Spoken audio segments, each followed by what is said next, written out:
Assalamualaikum warahmatullahi wabarakatuh. Saya Salamita Sapitri dengan NIM 22101035303547 akan menjelaskan video tutorial pengubahan MSI, uji validitas, uji realibitas, regresi linier, beserta hasil analisis regresi dari uji T, uji F, dan koefisien determinasi. Yang pertama, untuk melakukan perubahan MSI, kita pertama membuka aplikasi Excel.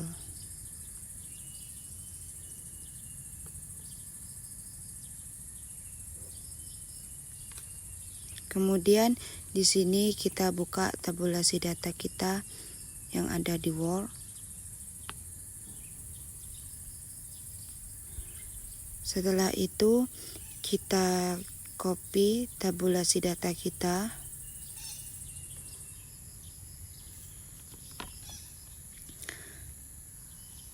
Lalu kita pindahkan ke Excel.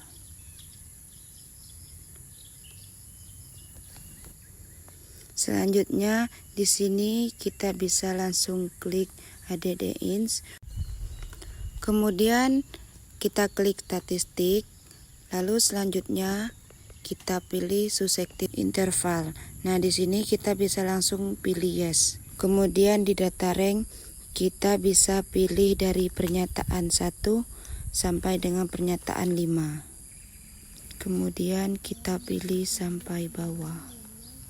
Kemudian kita pilih cell output. Setelah itu kita bisa klik di sembarang tempat untuk meletakkan hasil MSI. Selanjutnya kita pilih next. Selanjutnya di sini kita pilih select all. Lalu kita klik next lagi.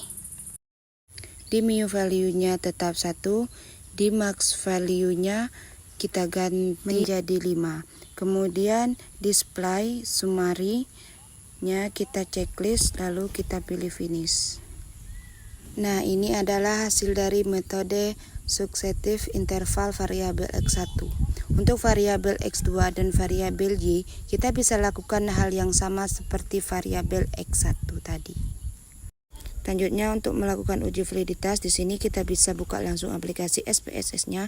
Kemudian dari data view kita beralih ke variabel view. Selanjutnya di item nama kita klik P1, P2, dan seterusnya sesuai dengan tabulasi data kita. Dan di sini kita ketik nama variabel kita.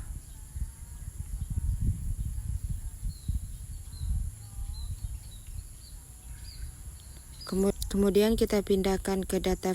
Nah, di sini kita buka tabulasi data kita.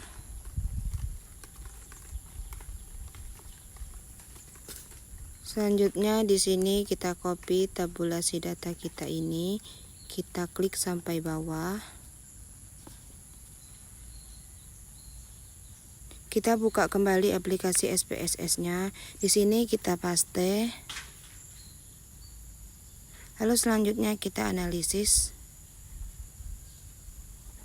Kemudian kita correlate, kemudian beaverlet. Lalu selanjutnya di sini kita pilih semua, kita pindahkan ke samping. Kemudian kita klik OK. Nah, ini adalah hasil dari correlation atau uji validitas variabel X1. Untuk variabel X2 dan Y, kita bisa lakukan hal yang sama seperti tadi. Baiklah, selanjutnya untuk uji realibitas, kita buka aplikasi APSS-nya. Kita pindah ke variabel view, lalu di item nama. Di sini kita ketik pernyataan 1, pernyataan 2, dan seterusnya sesuai dengan tabulasi data kita. Kemudian kita ketik nama variabel kita. Kemudian kita pindah ke data view. Di sini kita bisa buka tabulasi data kita yang ada di Word. Terus kemudian kita copy tabulasi data kita dari pernyataan 1 sampai dengan total. Kemudian kita buka kembali SPSS-nya, lalu kita paste. Nah, kemudian kita klik analis. Kemudian kita bisa pilih di scale. Kemudian kita pilih reliabilitas analisis. Ada reliability analisis ini. Kemudian di sini kita pilih pernyataan saja. Kita pindah ke samping. Kemudian kita klik OK.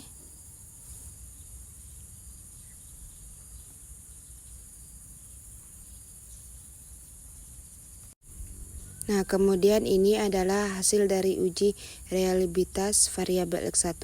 Untuk variabel Y dan X2, kita bisa lakukan hal yang sama seperti tadi. Selanjutnya untuk regresi linier, kita buka kembali aplikasi SPSS-nya, kemudian kita pindah ke variabel view, lalu di item nama di sini kita ketik nama variabel kita.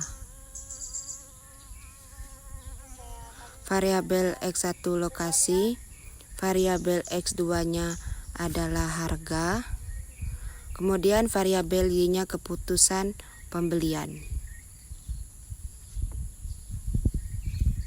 Selanjutnya kita pindahkan ke data view. Lalu di sini kita buka tabulasi data kita.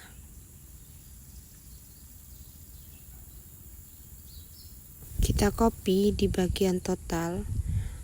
Ada variabel X1, kita copy bagian totalnya saja.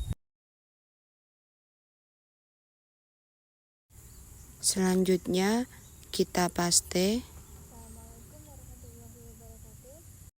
Selanjutnya kita buka lagi untuk variabel X2-nya. Kita copy bagian totalnya saja sampai ke bawah. Selanjutnya kita paste. Lalu kita buka kembali tabulasi data kita yang variabel Y.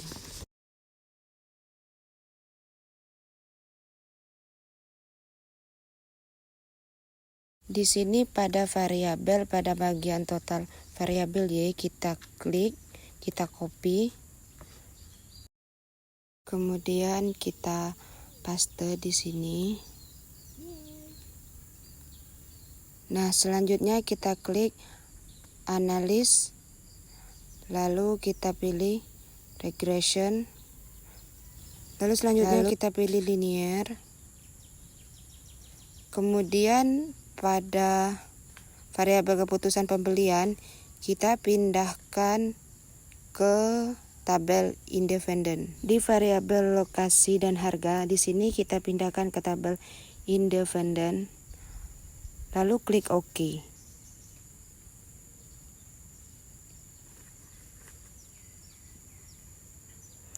Nah, ini adalah hasil dari regresi linier tabulasi data saya.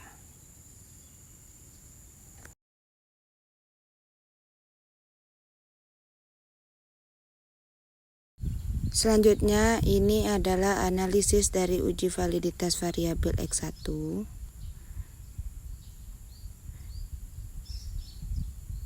Diketahui jumlah responden adalah 35, nilai R tabel sama dengan N dikurang 2 sama dengan 35 dikurang 2 sama dengan 33.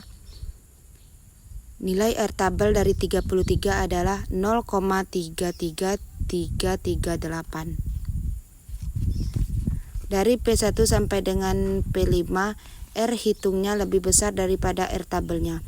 Maka dapat disimpulkan dari hasil analisis tabel variabel X1 di atas, dapat kita simpulkan bahwa ada item pernyataan tidak valid, yaitu pada P4. Selanjutnya, untuk variabel X2 atau variabel lokasi, di sini jumlah respondennya ada 35. Nilai R tabelnya adalah N dikurang 2 sama dengan 35 dikurang 2 sama dengan 33. Nilai R tabel dari 33 adalah 0,3338.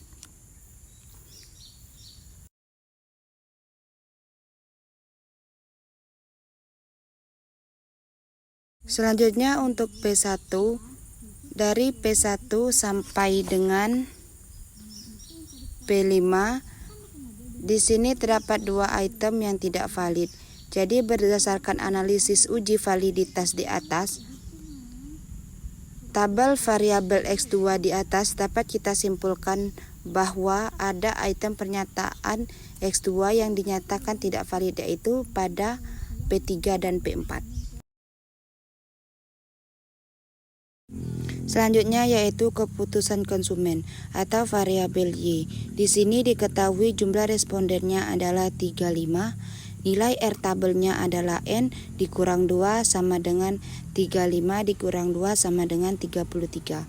Maka nilai R tabelnya adalah 0,3338.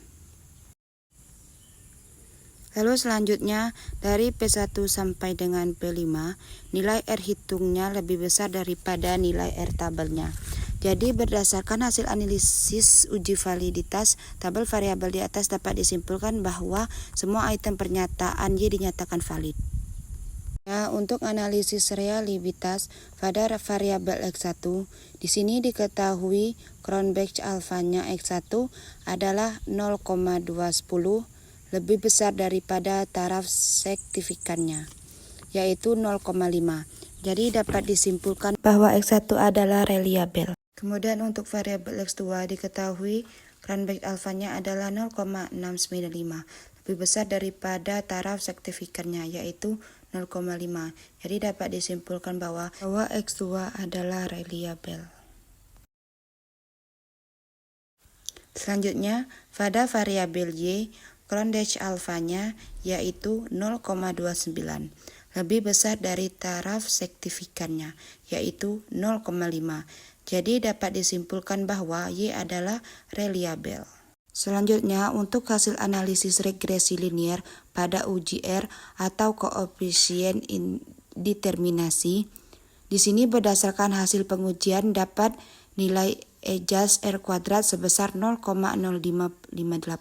Di sini adalah 0,058, yang artinya variabel harga atau X1 dan lokasi atau X2 mempengaruhi pembelian konsumen atau Y sebesar 0,58%, sedangkan 99,42% lainnya yang tidak diteliti dalam penelitian ini.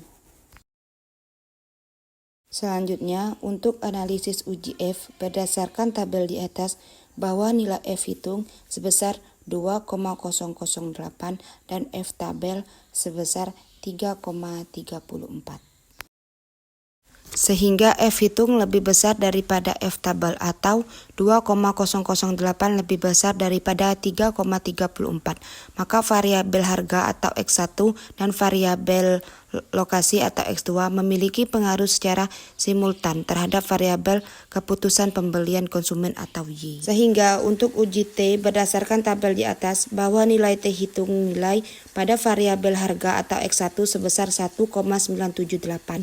Ini adalah nilai T hitung pada variabel harga dan T tabel sebesar 2,03011, sehingga T hitung lebih besar dari T tabel atau 1,978 lebih besar dari 2,03011. Maka variabel harga atau X1 memiliki pengaruh secara signifikan secara parsial terhadap variabel keputusan pembelian konsumen atau Y. Yang kedua, nilai T hitung pada variabel lokasi atau X2 sebesar 0,231. Ini adalah nilai hitung pada variabel lokasi. Dan T tabel sebesar 2,03011, sehingga T hitung lebih besar daripada T tabel atau minus 0,23 lebih kecil dari 2,03011. Maka variabel lokasi atau X2 tidak memiliki pengaruh secara parsial terhadap variabel keputusan pembelian konsumen atau Y. Sekian video tutorial dari saya akhiri. Assalamualaikum warahmatullahi wabarakatuh.